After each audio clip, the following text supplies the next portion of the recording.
The big story is the result from tonight's primary voting, but just as important is the reason people voted the way they did. That's right. Jack O'Donnell, a political strategist, is with us once again to talk about the results and what they mean. We thank you for being here.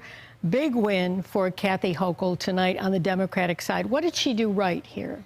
Well, I think she's done a good job.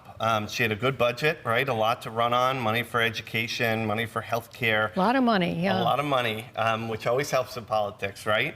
And then I think really the big issues that have come up over the last couple months, gun violence, right, as we saw here in Buffalo, but also women's reproductive rights. Kathy Hochul got right in front of those. She proposed potential solutions. She's been out there really advocating a way that I think made Democrats happy and comfortable with her. And on the Republican side, we saw Lee Zeldin claim victory tonight. He had some challengers out there. But what does this say about the state of the GOP party in New York?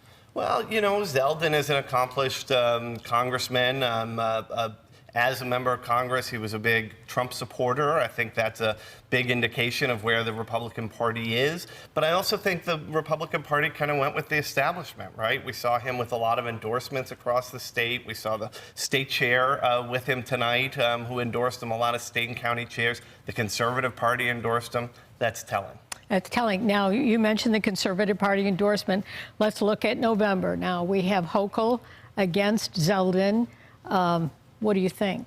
Well, you know, Republicans are really talking about trying to make this a race.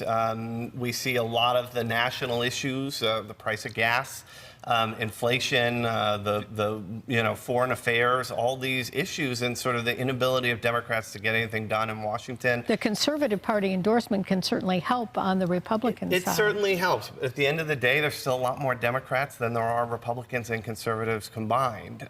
There are more independents today in New York than there are registered Republicans. So if Kathy Hochul can get the Democrats out to vote for her and holds those votes, she'll do fine.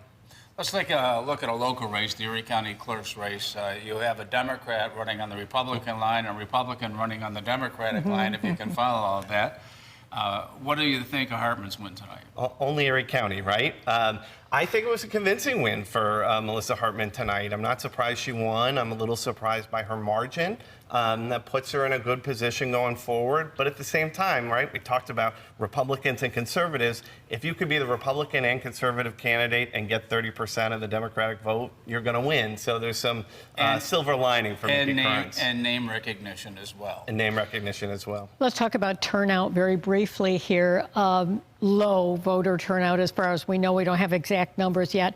Would it have helped if the two primaries had been together? Would it have helped either side tonight to have just one primary instead of these two that we're having? I think absolutely having a couple different primary votes. This process has been confusing, right? Yes. We only moved to June primaries very recently.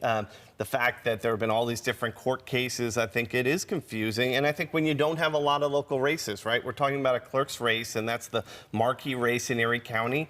There's a lot of people who don't really care about the clerk, right? It's not that exciting in a lot of reasons. So we didn't have a lot of assembly primaries. There were none here. The state Senate races will be in August. So, you know, not a lot for people to vote for. There's the additional cost of having to hold a second primary. Setting aside what this does to turnout and what it does to people's confidence in the process, it's going to cost a couple $100,000 here, a couple $1 million across the state. Yeah, I think you're right. Confusing all the way around this year. It's just that year. Jack, we do want to thank you for coming in again tonight and joining us and explaining what tonight's primary results mean. When we come back for round 2 in August, we look forward to seeing you then, we hope. Sounds good. I'll be here. All right. Thank you, we Jack. appreciate it.